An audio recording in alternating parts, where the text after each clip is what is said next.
단 한마디가 인생을 망친다. 당신이 어제 한 말 중 하지 않았어야 할 말은 몇 개입니까? 우리는 매일 수천 마디의 말을 쏟아냅니다. 카톡으로, 전화로, 만남에서. 그런데 그 말들 중 정말 필요했던 말은 얼마나 될까요? 한번 생각해 보십시오. 친구에게 털어놓은 고민이 어느새 다른 사람의 입에 오르내리고 있었던 적, 가족에게 했던 자랑이 오히려 시기와 불편함을 불러왔던 적, 동료에게 했던 험담이 부메랑처럼 돌아와 나를 찔렀던 적, 우리는 모두 경험했습니다. 말 한마디가 관계를 무너뜨리고 신뢰를 깨고 때로는 인생 전체를 뒤흔드는 것을. 그런데 왜 우리는 계속 같은 실수를 반복할까요?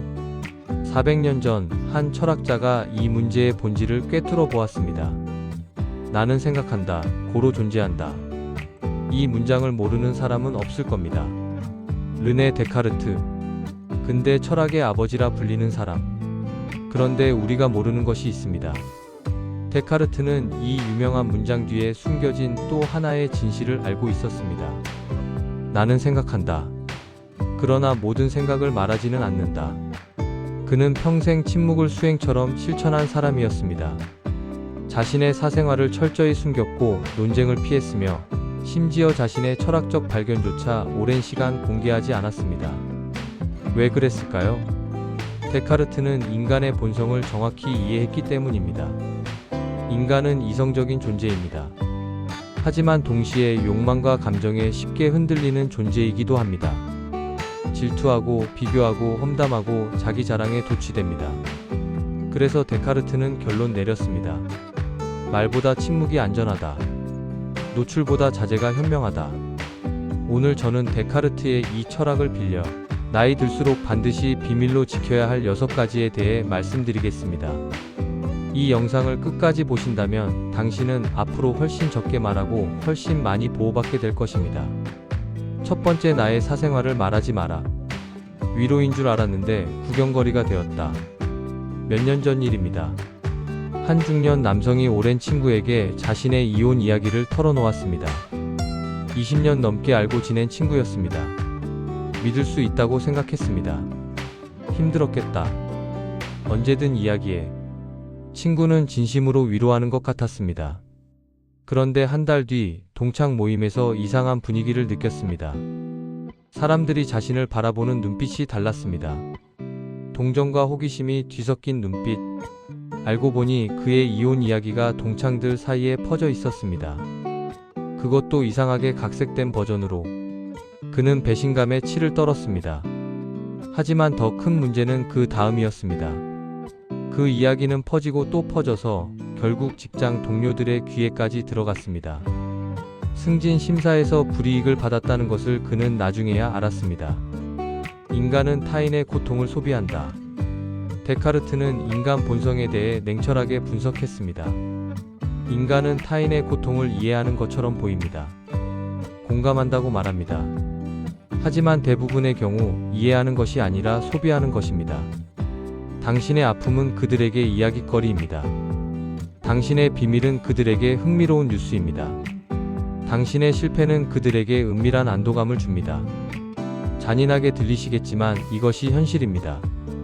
물론 진정으로 공감하는 사람도 있습니다.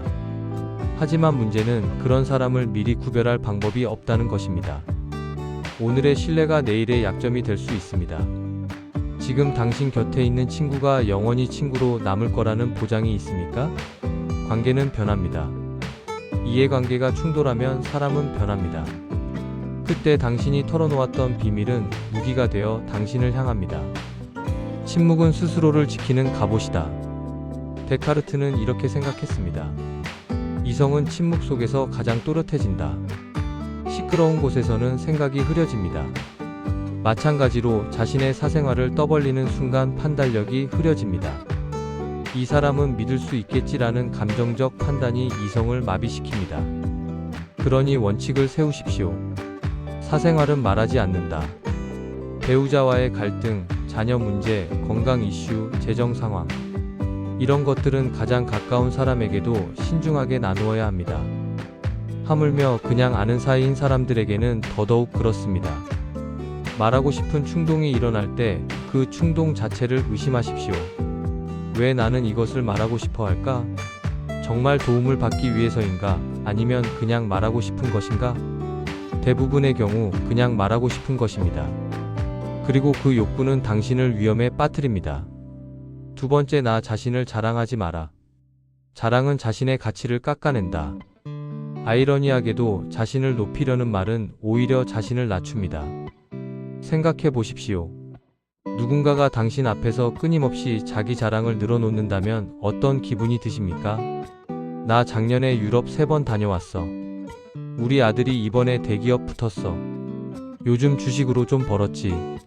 처음에는 오, 대단하네라고 반응할 수 있습니다. 하지만 마음속에서는 이미 고개를 돌리고 있습니다. 자랑하는 사람은 인정받고 싶어서 자랑합니다. 그러나 역설적으로 자랑할수록 인정받지 못합니다. 왜 그럴까요? 마이너스. 진짜 실력은 설명이 필요 없다. 데카르트의 삶을 보십시오. 그는 당대 최고의 수학자이자 철학자였습니다. 해석기 하학을 창시했고 근대 철학의 토대를 놓았습니다. 그의 업적은 400년이 지난 지금까지 전 세계에서 연구되고 있습니다. 그런데 데카르트는 자신의 업적을 자랑하고 다녔을까요? 아닙니다. 오히려 그 반대였습니다. 그는 자신의 발견을 수년간 숨겨두었습니다. 발표하라는 주변의 권유에도 신중했습니다. 논쟁에 휘말리는 것을 극도로 꺼렸습니다. 그는 알고 있었습니다. 진짜 실력과 인격은 설명하지 않아도 드러난다. 해가 뜨면 굳이 나는 해다라고 외칠 필요가 없습니다. 밝으니까 모두가 압니다. 반대로 스스로를 증명하려고 안간힘을 쓰는 것은 무엇을 의미할까요? 확신이 없다는 뜻입니다. 확신이 있는 사람은 증명을 요구하지 않습니다. 스스로에게도 타인에게도 침묵이 가장 품격 있는 자기 표현이다. 나이가 들수록 우리는 인정받고 싶은 욕구가 커집니다. 젊었을 때는 미래가 있었습니다. 아직 보여줄 게 많아라는 자신감이 있었습니다. 하지만 나이가 들면 과거밖에 없습니다. 그래서 자꾸 과거 이야기를 하게 됩니다. 내가 예전에, 우리 때는, 내가 그때 그 프로젝트를 이끌었는데 이것이 반복되면 어떻게 됩니까? 꼰대가 됩니다. 사람들이 피합니다. 듣는 척하면서 속으로는 또 시작이야 라고 생각합니다. 그러니 자랑하고 싶은 충동을 느낄 때마다 입을 다무십시오. 당신의 가치는 말로 증명하는 것이 아닙니다. 삶으로 증명하는 것입니다.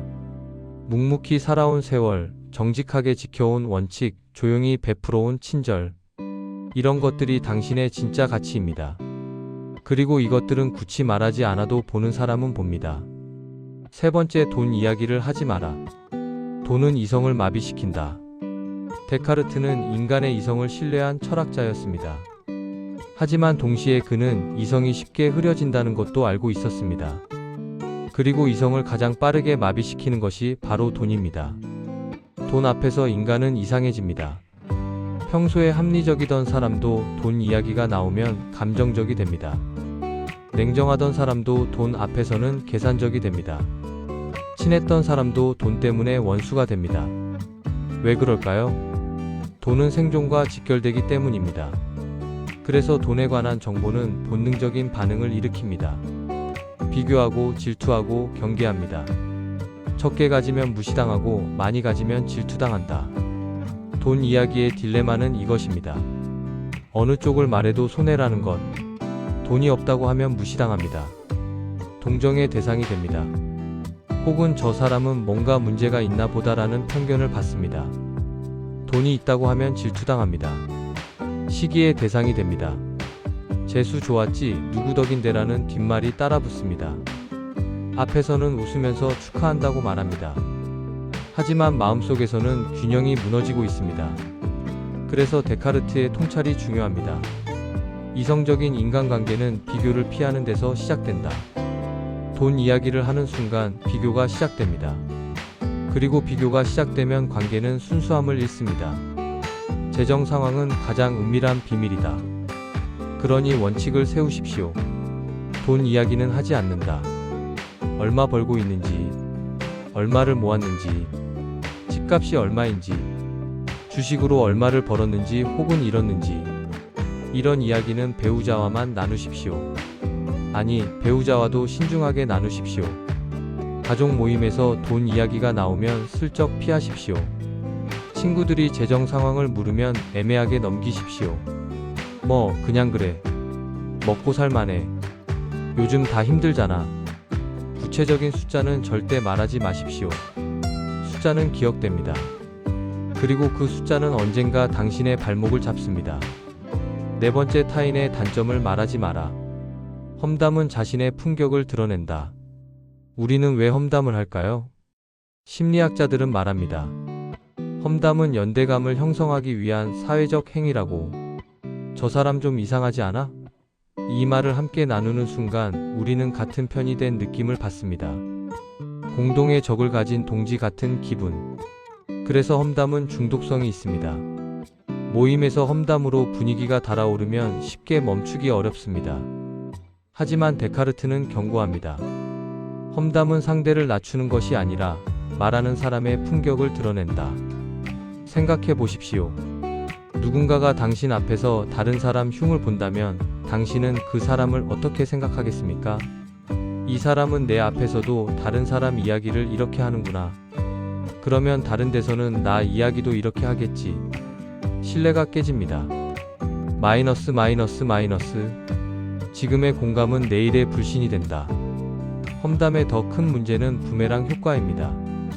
지금은 공감처럼 보입니다. 맞아, 그 사람 진짜 그래. 상대방이 맞장구를 칩니다. 하지만 그 순간 그 사람의 마음속에 작은 씨앗이 심어집니다. 이 사람은 험담을 잘하는구나. 그리고 언젠가 당신과 갈등이 생겼을 때 그 씨앗은 싹을 틔웁니다. 그때 그렇게 다른 사람 험담하더니 지금은 나 이야기도 하고 다니겠지. 예전에 함께 나눈 험담이 지금은 불신의 증거가 됩니다. 더 나쁜 경우도 있습니다. 당신이 했던 험담이 본인 귀에 들어가는 것. 아, 그 사람이 그런 말을 했대? 그 순간 관계는 끝입니다. 그리고 그 책임은 온전히 당신의 것입니다. 마이너스. 비판 대신 거리를 선택하라. 물론 모든 사람과 잘 지낼 수는 없습니다. 마음에 안 드는 사람도 있고 불편한 사람도 있습니다. 그럴 때 어떻게 해야 할까요? 데카르트의 방법은 이것입니다. 비판이 아니라 거리를 선택하라. 마음에 안 드는 사람이 있다면 그냥 거리를 두십시오. 만남을 줄이십시오. 대화를 짧게 끝내십시오. 굳이 그 사람의 단점을 분석하고 그것을 다른 사람에게 이야기할 필요가 없습니다. 이해할 필요도 없습니다. 그냥 떨어져 있으면 됩니다. 지혜는 판단보다 절제해서 나타납니다. 모든 것에 대해 의견을 가질 필요가 없습니다. 모든 사람을 평가할 필요가 없습니다. 그냥 조용히 자기 길을 가면 됩니다. 다섯 번째, 나의 약점을 쉽게 드러내지 마라. 말은 한번 뱉으면 돌아오지 않는다. 데카르트의 철학에서 가장 중요한 것은 이성적 자기 통제입니다. 감정에 휩쓸리지 않는 것, 충동에 지배당하지 않는 것, 스스로를 객관적으로 바라볼 수 있는 것. 이 통제력이 가장 시험받는 순간이 있습니다. 힘들 때, 사람은 힘들면 말을 합니다. 누군가에게 털어놓고 싶어집니다.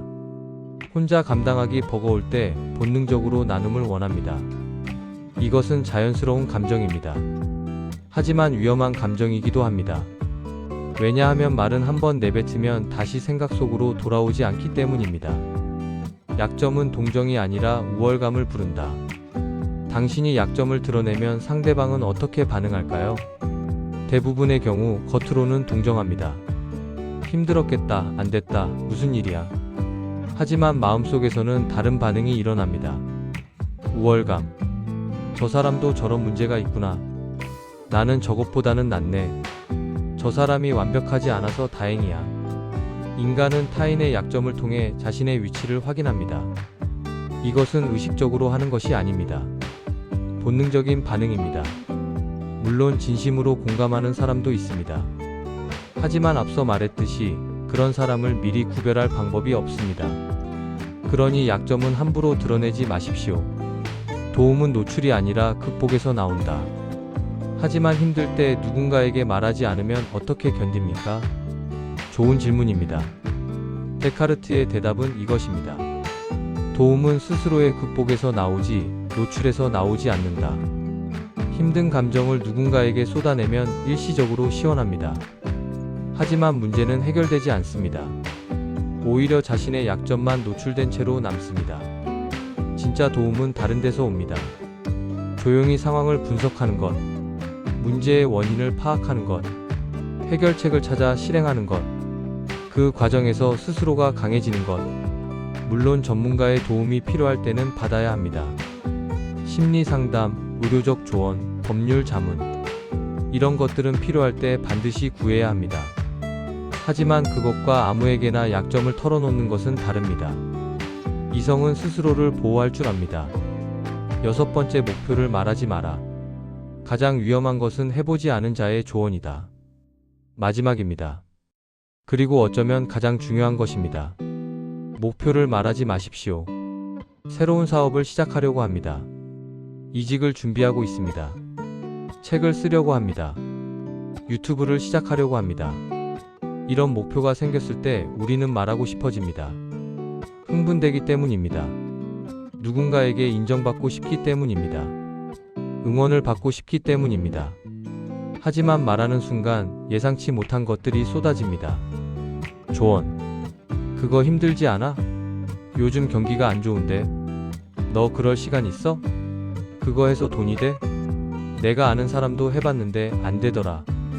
대부분의 경우 이 조언들은 해보지 않은 사람들에게서 옵니다. 그들은 실패를 경험한 것도 아닙니다.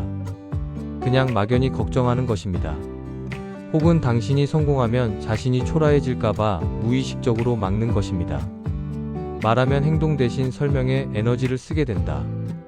목표를 말하면 또 다른 문제가 생깁니다. 설명에 에너지를 쏟게 됩니다. 왜 그걸 하려고? 어떻게 할 건데? 언제까지 할 건데? 안 되면 어쩌려고? 이런 질문들에 답하느라 정작 실행할 시간과 에너지가 줄어듭니다. 더 나쁜 것은 말하는 것만으로 뭔가 한 것 같은 착각에 빠진다는 것입니다. 심리학 연구에 따르면 목표를 남에게 말하면 뇌는 이미 그것을 달성한 것 같은 만족감을 느낀다고 합니다. 그래서 실제 행동에 대한 동기가 줄어듭니다. 말하지 마십시오. 그냥 하십시오. 결과가 증명하게 하라. 데카르트는 말했습니다. 사유는 고독할수록 강해진다. 목표를 혼자 품고 있을 때 그 목표는 더 단단해집니다. 남에게 설명할 필요 없이 오직 자신과의 약속으로 남기 때문입니다. 그리고 행동으로 옮기십시오.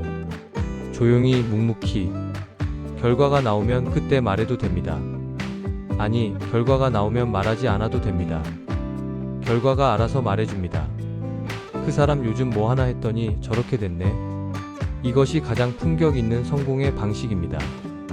결론, 침묵은 가장 고급스러운 힘이다. 현명한 사람과 어리석은 사람의 차이. 지금까지 6가지를 말씀드렸습니다. 사생활을 말하지 마라. 자신을 자랑하지 마라. 돈 이야기를 하지 마라. 타인의 단점을 말하지 마라. 약점을 쉽게 드러내지 마라. 목표를 말하지 마라. 이 모든 것의 핵심은 하나입니다. 침묵의 힘을 아는 것. 현명한 사람과 어리석은 사람의 차이가 무엇입니까? 현명한 사람은 해야 할 말이 있을 때만 말합니다. 어리석은 사람은 침묵을 견디지 못해 말을 합니다. 침묵이 불편해서, 뭔가 말해야 할 것 같아서, 관심받고 싶어서, 인정받고 싶어서, 이런 이유로 말을 내뱉는 순간 우리는 통제력을 잃습니다. 가장 위대한 승리. 데카르트가 추구한 것은 무엇이었습니까? 자기 자신에 대한 통제. 외부 세계는 통제할 수 없습니다. 다른 사람도 통제할 수 없습니다. 경제 상황도 사회 분위기도 자연재해도 통제할 수 없습니다. 하지만 딱 하나 통제할 수 있는 것이 있습니다. 나 자신. 내 생각, 내 감정, 내 말, 내 행동. 이것을 통제할 수 있는 사람은 어떤 상황에서도 흔들리지 않습니다. 그래서 데카르트는 말합니다. 가장 위대한 승리는 세상을 이기는 것이 아니라 자기 자신을 통제하는 것이다. 맺은 말 모든 생각을 말하지는 않는다. 영상을 마치며 처음으로 돌아가겠습니다. 나는 생각한다. 고로 존재한다. 이것은 데카르트의 가장 유명한 명제입니다. 하지만 저는 이 뒤에 한 문장을 덧붙이고 싶습니다. 나는 생각한다. 그러나 모든 생각을 말하지는 않는다. 생각하는 것과 말하는 것은 다릅니다. 모든 생각을 말할 필요는 없습니다. 모든 감정을 표현할 필요도 없습니다. 모든 비밀을 나눌 필요도 없습니다. 침묵은 약함이 아닙니다. 침묵은 가장 고급스러운 힘입니다. 나이가 들수록 말은 줄이고 침묵은 늘리십시오. 그것이 스스로를 지키는 길이고 품격을 유지하는 길이며 이성적인 인간으로 살아가는 길입니다. 오늘 영상을 보신 후 한 가지만 실천해 보십시오. 오늘 하루 하지 않아도 될 말 한마디를 참아 보십시오. 그 작은 침묵이 당신의 삶을 바꾸는 시작이 될 것입니다. 감사합니다.